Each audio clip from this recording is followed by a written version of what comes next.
अस्सलाम वालेकुम व्यूअर्स, आप देख रहे हैं उर्दू एचडी। व्यूअर्स, तारीख़ एक ऐसी किताब है जो कि इंसान को बहुत कुछ सिखा देती है। हत्ता कि आज के दौर में भी तारीख़ हमें बहुत सी चीज़ें सिखा रही है। व्यूअर्स, आज की वीडियो में हम आपको उस्मानिया सल्तनत की एक ऐसी कनीज़ के बारे में बताएंगे जिसने उस्मानिया सल्तनत के बादशाह और शहज़ादों के दरमियान नफ़रत पैदा कर दी, और नतीजा ये निकला कि बादशाह ने शहज़ादे को कत्ल करवा दिया। अगरचे आज अर्तुगरुल गाज़ी और दीगर खिलाफत उस्मानिया के वाक़यात पर मबनी ड्रामे मशहूर हो रहे हैं, लेकिन इन ड्रामों के पीछे कुछ ऐसी सच्ची और कड़वी दास्तान छुपी हैं जो हो सकता है ड्रामों में इस तरह नहीं बताई जाती हों। हरीम सुल्तान भी एक ऐसी ही कनीज़ थी जो सल्तनत उस्मानिया की तारीख़ में और इसे नुकसान पहुँचाने के हवाले से काफ़ी अहम किरदार समझी जाती हैं। उस्मानिया सल्तनत के सुल्तान सुलेमान आज़म अल कानूनी अपने वक्त के काफ़ी मशहूर सुल्तान गुज़रे थे, लेकिन हयात ज़िंदगी में ही वो मुश्किल वक्त का शिकार हो गए थे। वो हरीम नामी कनीज़ के इश्क में मुब्तला होकर अपने ख़ानदान के ख़िलाफ़ खड़े हो गए थे। वैसे तो कनीज़ हरीम का ताल्लुक़ यूक्रेन के इलाके रोथीनिया से था। इस वक्त यूक्रेन भी पोलैंड का हिस्सा था। हरीम अगरचे उस्मानिया सल्तनत का हिस्सा बन चुकी थी, मगर इनकी खातिर सुल्तान ने इस रवायत को भी तोड़ दिया था कि सुल्तान कनीज़ से शादी नहीं कर सकते थे। लेकिन हैरत ज़दा बात यह भी है कि मौरख़ीन के मुताबिक हरीम मसीही ख़ानदान से ताल्लुक़ रखती थी। मगरबी यूक्रेन पर रूसी हमले के नतीजे में वहाँ मौजूद लोगों को ग़ुलाम बना लिया गया। हरीम भी ग़ुलामी की बेड़ियों में बंध गई थी। ये तकरीबन 1517 के आसपास की बात है। इसी दौर में हरीम बिकती बिकाती इस्तंबुल तक पहुँच गई, जबकि सुल्तान सुलेमान सूबा मानसिया के सरबराह थे। और सन 1515 में एक कनीज़ मादारा से इनके पहले बेटे मुस्तफ़ा की पैदाइश हुई थी, जबकि मादारा के वालिद कोकाफ के सरदार थे। सुल्तान ने मादारा से शादी की थी। व्यूअर्स, सन 1520 में वालिद की वफ़ात के बाद सुल्तान सुलेमान बादशाह बन गए और कनीज़ें सुल्तान की मलकियत में आ गईं। बादशाह का महल अलग था, जबकि कनीज़ों और दीगर अफराद के लिए अलग महल वजूद था। जबकि इसी पुराने महल में सुल्तान की वालदा आयशा हफ्सा सुल्तान रहती थी। आयशा सुल्तान को उस्मानिया सल्तनत की पहली वालदा सुल्ताना होने का एज़ाज़ हासिल है, जबकि बादशाहत में वो पहली ताकतवर खातून थी। दूसरे नंबर पर वो कनीज़ थी जिससे सुल्तान का बेटा पैदा हुआ था, इसलिए मादरा दूसरी सबसे ताकतवर तरीन खातून थी। सब कुछ अच्छा चल रहा था, लेकिन कनीज़ हरीम की आमद ने महल में एक अजीब गैर महफूज सूरत हाल पैदा कर दी थी। चूँकि सुल्तान को हरीम का पसंद करने लगे थे, इनका अंदाज़े गुफ्तगू, मज़ा भरा अंदाज़ और अक्ल व दानाई से भरपूर गुफ्तगू सुल्तान को इनका गर्विदा बना रही थी। सुल्तान की कनीज़ की तरफ कुर्बत देखकर मादरा को जलन होने लगी, जबकि कनीज़ को हरीम या हरम का लक़ब भी इसी वजह से दिया था कि हरीम खुश मिजाज थी। अपने दिलकश अंदाज़, दिलफरेब बातें, अक्ल और दानाई से हरीम ने सुल्तान सुलेमान को अपनी बातों में फंसाना शुरू कर दिया था। और सन 1521 में हरीम और सुल्तान सुलेमान की पहली औलाद भी दुनिया में आ गई, जिससे हरीम सल्तनत की तीसरी ताकतवर तरीन खातून बन गई।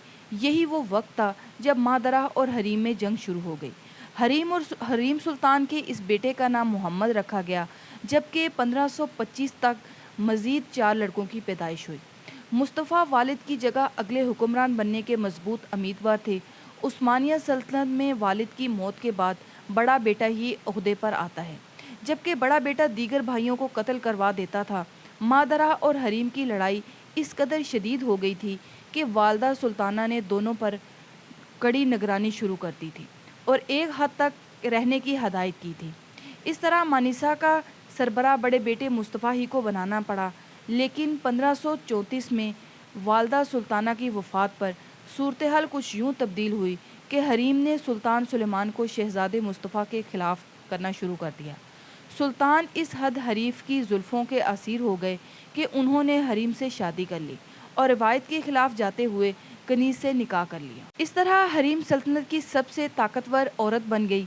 हरीम की मंजिल में एक रुकावट इब्राहिम पाशा था, जो कि वज़ीर आज़म भी था और सुल्तान का ख़ास दोस्त भी, जिससे सुल्तान ने अपनी बहन की शादी कराई थी।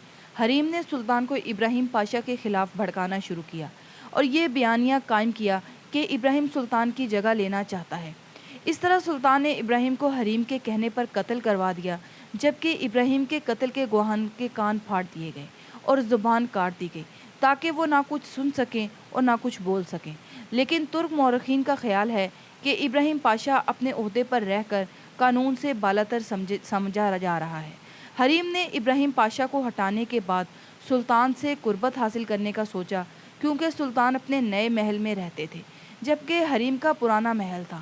اس صورتحال میں حریم نے محل میں آگ لگوائی تاکہ سلطان کے قریب ہو سکے، اور پلان کے عین مطابق وہ سلطان کے قریب ہو گئی۔ ویورز، اب حریم ملکی معاملات اور دیگر پیچیدہ مسائل پر سلطان کو مشورے دینے لگے، اور سلطان نے ان مشوروں کو بغور جائزہ لینا شروع کر دیا۔ سلطان حریم کی ہر بات کو پتھر پر لکیر سمجھتا تھا، حالانکہ حریم کا مقصد اپنے بیٹوں کو بادشاہ کے عہدے پر لانا تھا۔ مورخین کے مطابق حریم استنبول میں جادوگرنی کے نام سے مشہور ہو گئی تھی۔ مغربی مورخین لکھتے ہیں کہ وہ شہر کے قصابوں سے ہڈیاں خریدتی تھی۔ حریم کے بیٹے جوانی کے دور میں داخل ہو چکے تھے۔ یہی وہ وقت تھا جب حریم مصطفیٰ کو اپنے راستے میں حائل کاٹنا سمجھ رہی تھی، جسے وہ ہٹانا چاہتی تھی۔ پہلے تو حریم نے کسی نہ کسی طرح اپنے داماد رستم پاشا کو وزیر اعظم بنوایا۔ پھر رستم پاشا اور حریم سلطان نے ایک پلان بنایا جس کے تحت رستم پاشا نے یہ افواہیں پھیلا دی کہ مصطفیٰ اپنے باپ کا عہدہ حاصل کرنا چاہتا ہے، اسے بادشاہ بننے کا لالچ ہے، جبکہ مصطفیٰ اس کے برعکس تھا، جو کہ والد کا فرما بردار اور ایک قابل شہزادہ تھا، کیونکہ مصطفیٰ کو منیسا کا سربراہ بنا کر بھیجا گیا تھا، اور پھر اس کے بعد سے مصطفیٰ کو کوئی کام یا ذمہ داری نہیں سونپی گئی، حتیٰ کہ جنگوں میں مصطفیٰ کو شامل نہیں کیا جاتا تھا، جس سے شہزادہ والد سے ناراض ہو گیا تھا۔ جبکہ رستم نے بادشاہ کو شہزادے کے خلاف شکایت کی، اور بطور ثبوت شاہ ایران کو مصطفیٰ کی جانب سے لکھا گیا خط بھی دکھایا گیا۔ ویور سلطان یہ دیکھ کر مصطفیٰ کے خلاف ہو گئے تھے، اور اس بنی بنائی بات پر یقین کر کے اپنے بیٹے کے خلاف ہو گئے، جبکہ رستم کے اہلکار شہزادے کے حلقے میں یہ بات پھیلا رہے تھے کہ سلطان اپنے دوسرے بیٹے کو بادشاہ بنانا چاہتا ہے۔ سن 1553 میں سلطان جب ایران پر حملہ آور ہوئے، اس وقت رستم پاشا نے ایک چال چلی جو سلطان اور شہزادے کے رشتے میں مکمل طور پر دوری کی وجہ ثابت ہوئی۔ رستم نے مصطفیٰ کو مشورہ دیا کہ وہ والد سے صلح کر کے اپنی فوج کے ساتھ آ جائے، جبکہ اس کے برعکس سلطان کو بتایا گیا کہ شہزادہ مصطفیٰ مسلح گروہ کے ساتھ حملے کے لیے آ رہا ہے۔ جیسے ہی مصطفیٰ والد کے خیمے میں داخل ہوا، اس امید کے ساتھ کہ وہ والد سے تمام رنجشیں ختم کرے گا، والد سے ملاقات کے دوران ہی سلطان کے اہلکاروں نے مصطفیٰ کو دبوچ لیا اور وہیں اسے قتل کر دیا۔ اس طرح عثمانیہ سلطنت میں ایک نئی روایت قائم ہوئی، جس نے عثمانیہ سلطنت کی تباہی میں کلیدی کردار ادا کیا۔ تمام مورخین کی نظر میں شہزادہ مصطفیٰ ایک قابل حکمران اور بیٹا تھا۔ حریم سلطان کے کئی حکم پر قاتلوں کے کانوں کے پردے پھاڑ دیے گئے اور زبان کاٹ دی گئی تاکہ وہ کچھ سن اور بول نہ سکیں۔ حریم سلطان کی خواہش تھی کہ مصطفیٰ کی بجائے اس کے بیٹے ہی بادشاہ بنے، مگر شاید یہ بھی خدا کی طرف سے سزا تھی کہ وہ اپنی زندگی میں وہ کسی بیٹے کو بھی بادشاہ بنا نہ دے سکی، اور پھر سن 1958 میں اچانک موت سے ہمکنار ہو گئی۔ دوسری طرف سلطان سلیمان کو بڑھاپا بھی کچھ اچھا نہیں تھا، وہ اسی امید میں تھے کہ بیٹے ان کا سہارا بنیں گے، مگر دو بیٹے ان کی زندگی میں چل بسے، جبکہ مصطفیٰ جو کہ نہایت قابل شہزادہ تھا، اسے خود اپنے ہاتھوں سے قتل کر دیا۔ ویورز، آخر میں دو شہزادے بچے، سلیم اور بایزید۔ ان دونوں شہزادوں کے مابین شدید جنگ ہوئی جس میں بایزید مارا گیا۔ اس طرح حریم سلطان کا خواب بھی پورا نہیں ہوا، اور سلطان بادشاہ نے اپنے ہی ہاتھوں اپنی قسمت اجاڑ دی۔ اپنے قابل بیٹے کو مار کر سلطان نے سب کچھ کھو دیا تھا۔ دوسروں پر یقین کرنا اور سنی سنائی بات پر بھروسہ سلطان کی بربادی کا سامان ثابت ہوا۔ ویورز، آج کی ویڈیو بس یہیں تک تھی۔ امید ہے آپ کو ہماری آج کی ویڈیو پسند آئی ہوگی۔ ویڈیو کو لائک اور شیئر کریں اور چینل کو سبسکرائب کریں۔ اپنی رائے کا اظہار کامنٹ سیکشن میں کرتے رہیں۔ Thank you for watching this video. Keep watching Urdu HD۔